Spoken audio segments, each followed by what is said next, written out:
దిల్సుఖ్ నగర్ జంట పేలుళ్ళు 2 చోట్ల 7 గంటల 2 నిమిషాలకు ఒక చోట 7 గంటల 6 నిమిషాలకు ఒక చోట దారుణమైనటువంటి బాంబ్ బ్లాస్ట్లను 2013లో ఫిబ్రవరి 21వ తారీఖున మనం చూసినాం. కోనార్క్ థియేటర్ వద్ద 7 గంటల 2 నిమిషాలకు బాంబ్ బ్లాస్ట్, మొట్టమొదటి బాంబ్ బ్లాస్ట్ అక్కడ జరిగింది. తర్వాత అక్కడ కొంతమంది క్షతగాత్రులయ్యారు. తర్వాత 7 గంటల 6 నిమిషాలకు దిల్సుఖ్ నగర్ బస్ స్టాప్లో బాంబు పేలుడు జరిగింది. అక్కడ కూడా కొంతమంది క్షతగాత్రులయ్యారు. పూర్తిగా 2013 ఫిబ్రవరి నెలలో హైదరాబాద్ని అట్టుడికించినటువంటి వార్త. దాదాపు 18 మంది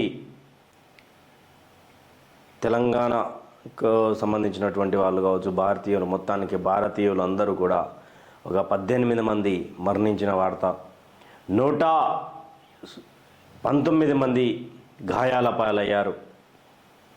దీంట్లో ఇంకా బాధాకరమైనటువంటి విషయం ఏంటంటే బస్ స్టాప్లో 3 విద్యార్థులు కూడా తమ ప్రాణాలను అర్పించారు. అసలు బాంబ్ బ్లాస్ట్ ఎందుకు జరిగింది, ఎవరు చేశారు? ఒక ఉగ్రవాద సంస్థ కోనార్క్ థియేటర్ వద్ద ఉన్నటువంటి ఆనంద్ టిఫిన్ సెంటర్లో మొట్టమొదటి బాంబ్ బ్లాస్ట్ జరిగిందని చెప్పుకుంటున్నాం కదా. అసలు ఎవరు చేసిరు అంటే ఇది ఇండియన్ ముజాహిదీన్ సహ వ్యవస్థాపకుడు యాసిన్ బత్కల్, పాకిస్తాన్ జాతీయుడు జియా ఉర్ రెహమాన్ అసదుల్లా అఖ్తర్ 2013 భక్తులతో పాటు అరెస్ట్ చేయబడ్డారు. వీళ్ళ ఆధ్వర్యంలో ఈ యొక్క బాంబ్ బ్లాస్ట్ జరిగింది. టిఫిన్ బాంబ్ అనేది కూడా మనం కొత్తగా చూసినాం. గతంలో గోకుల్ చాట్, లుంబిని పార్క్, ఈ దాడుల అనంతరం ఈ యొక్క దిల్సుఖ్ నగర్ బాంబ్ బ్లాస్ట్ చాలా వరకు అందరినీ భయపెట్టింది, భయాందోళనకు గురి చేసింది. ఎప్పుడేం జరుగుతుందో అన్నట్టుగా జరిగింది. 18 మంది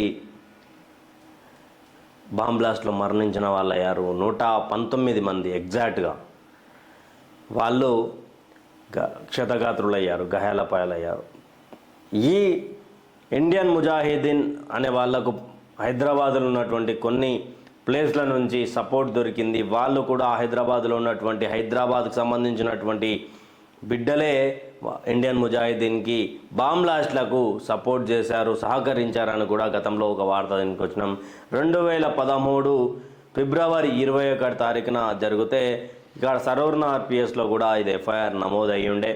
తర్వాత పార్లమెంట్ సెషన్ వేదికగా ఆనాటి కీర్తిశేషురాలు మా అమ్మ సుష్మా స్వరాజ్ మాట్లాడుతూ దీనిపై కాంగ్రెస్ పార్టీ పూర్తిగా విఫలమయ్యింది, బాంబ్ బ్లాస్ట్ల విషయంలో అరికట్టాలనే ఆలోచన లేదా, బాంబ్ బ్లాస్ట్లు ఎందుకని జరుగుతున్నాయో దీని మీద క్లారిటీ ఇవ్వాలని ప్రశ్నించింది. ఆ రోజు గర్జించింది పార్లమెంట్లో. అసదుద్దీన్ సోదరుడు అక్బరుద్దీన్ వాక్యాలు కూడా కొంచెం దుమారం రేపాయి. ఆ సమయంలో ఏదేం జరిగినా కూడా ప్రాణాలు పోయేది నిరుపేదలవే. ఒకసారి అందుకే నేను పదే చెప్తుంటా, ఒకసారి ఓటేసి చూడండి, మంచికి ఓటేసి చూడండి, మంచి ఎంత మంచి జరుగుతుందో. 2014 నుండి 2025 ఫిబ్రవరి 21 తారీఖు వరకు ఇప్పటి వరకు ఏమైనా దాడులు జరిగాయా, బాంబు దాడులు జరిగాయా? బాంబ్ బ్లాస్ట్ చేసే ఉద్దేశం కూడా మర్చిపోయారు. ఎందుకంటే ఒక్క పుల్వామా దాడి చేస్తేనే రే అటాక్లో మనం ఏం చేసినామో తెలుసు, మన భారతదేశం ఎంత దూసుకుపోయిందో తెలుసు. అభినవ్ గారి విషయంలో కూడా అదే కాంగ్రెస్ పార్టీ ప్రభుత్వం ఉండి ఉంటే ఆయన తిరిగి వచ్చేవారా అంటే తిరిగి రాకపోతుండేనేమో. వీళ్ళు యుఎన్ఓకు పోయి ఆడ ఏడ్చి మా మీద దాడి చేస్తారు, మా జవాన్ని తీసుకుపోయారు, అంతలోపు ఆయనను కఠినంగా చాలా దారుణంగా ఆయనను హింసిస్తుండే. అదే నరేంద్ర మోడీ గారి నాయకత్వాన పార్లమెంట్ సాక్షిగా అక్కడున్నటువంటి మంత్రి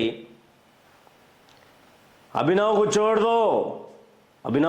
दो नहीं तो ఇండియన్ ఆర్మీ వాళ్ళ ఆనా వాళ్ళ హే, ఇండియన్ ఆర్మీ వచ్చేస్తుంది, 9 గంటలకు వాళ్ళు వచ్చేస్తున్నారు, మన మీద దాడి చేయడానికి రెడీగా ఉన్నారు, అమినవ్ గారిని వదిలేయండి అని పార్లమెంట్లో, సాక్షాత్తు పాకిస్తాన్ పార్లమెంట్లో మాట్లాడుకున్నటువంటి విషయం ఇది.